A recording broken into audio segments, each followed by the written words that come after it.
किसी का बंगला 10 बीघा में है। सोचिए दिल्ली में 10 बीघा में बंगला, और यकीन मानिए आप किसी मंत्री के बंगला में जाइएगा ना, इतना साफ सुथरा, इतना फूल फुलवारी, बगीचा, स्विमिंग पूल, देख के आप दंग रह जाएंगे। प्रदूषण का नाम है निशान नहीं हुआ। बंगला नहीं खाली करेंगे तो खाली करा देता है। चिराग पासवान को कहा गया खाली करने के लिए, नहीं खाली करे तो थोड़ा लेट हो रहा था, आया सब सारा सामान बाहर रख दिया था। उन लोग को लगता है ना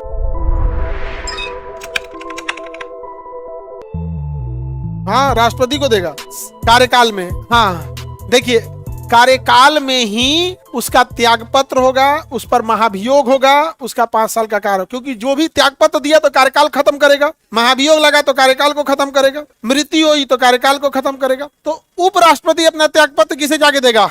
राष्ट्र। अभी हमारे उपराष्ट्रपति दे दिए थे धनखड़ साहब। धनखड़ साहब को पता नहीं कौन क्या बोल दिया कि उसी आ गए, कौन बोल दिया उपराष्ट्रपति को, काजी ने कौन बोल दिया, कुछ दिल्ली वाला कुछ बोल दिया होगा सब, और घुसिया गए हमारे धनखड़ साहब और तुरंत त्यागपत्र दिए और राजनीति से संन्यास। त्यागपत्र नहीं देते हैं तब क्या होता? पॉलिटिक्स है बाबू, महाभियोग वगैरह लाइए देता सब, कौन जानता है। विपक्ष साथ नहीं देगा तो पास नहीं होगा, विपक्षों को कुछ पैसा खिला के सब हो जाता है। आगे बढ़ते हैं। उपराष्ट्रपति पर अगर हटाना है, क्या देना है? हटाना है। तो महाभियोग की प्रक्रिया सेम है, लेकिन एक चीज चेंज है कि उपराष्ट्रपति राज्यसभा का सभापति होता है, अतः उपराष्ट्रपति को हटाने का प्रस्ताव पहले प्रारंभ होगा राज्यसभा से, लेकिन पास होगा दोनों सदन से, लेकिन प्रारंभ होगा उपराष्ट्रपति को हटाने का प्रस्ताव जब भी प्रारंभ होगा, कहां से होगा?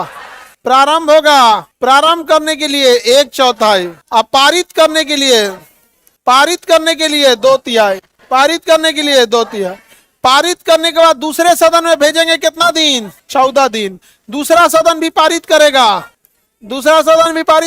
2/3। अगर 2/3 से पास कर दिया दोनों सदन, उपराष्ट्रपति को बाहर कर दिया जाएगा।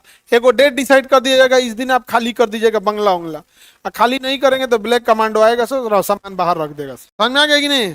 बंगला नहीं खाली करेंगे तो खाली करा देता है सब। रामविलास पासवान जी जब अपने बंगला में रहते थे दिल्ली, तो बंगला शायद रेल मंत्री को अलॉट हो गया। चिराग पासवान को कहा गया खाली करने के लिए, नहीं खाली करे तो थोड़ा लेट हो रहा था, आया सब सारा सामान बाहर रख दिया था सब। हाँ अरे वो कैसे, वो तो अनुमान है। आगे बढ़े तो उनका बंगला खाली करा दिया गया। तो बंगला बहुत वो होता है, बड़ा लेवल का बंगला होता है। किसी का बंगला 10 बीघा में है, किसी का बंगला 7 बीघा में है। सोचिए दिल्ली में 10 बीघा में बंगला, 5 बीघा 10 बीघा का बंगला, सोचिए। इसीलिए ना बाहर कुछ दिखता नहीं है, सब अंदर रहता है सब। और यकीन मानिए आप किसी मंत्री के बंगला में जाइएगा ना, इतना साफ सुथरा, इतना फूल फुलवारी, बगीचा, स्विमिंग पूल, पार्क, गाय को रखने का जगह, इतनी बढ़िया वीआईपी व्यवस्था रहती है, देख के आप दंग रह जाएंगे। प्रदूषण का नाम है निशान नहीं है वहाँ। उसको लगता है हर जगह ऐसा ही है, उसलिए लगता ही नहीं सबको वहाँ है। अरे हम तो बहुतों का देखे हैं बंगला, हम तो सब लगभग ज्यादातर मंत्री लोग का, मतलब जो कैटेगरी का बंगला होता है, चीफ मिनिस्टर, गवर्नर, सब लोग का सबका बंगला देखे, बहुत भव्य होता है। तो उन लोग को लगता है ना मेरा राज्य ऐसे ही है। हाँ बाहर निकलिएगा क्या करेगा सर? आप लोग पढ़े लिखे हैं ना, आप लोग का खून खौलता है, बोलते हैं, तनी जाके गौवा में समझाओ ना, उल्टे आपको सुना देगा सर। कहेगा सर कि ध्यान ज्ञानी बनेगा रे तुम।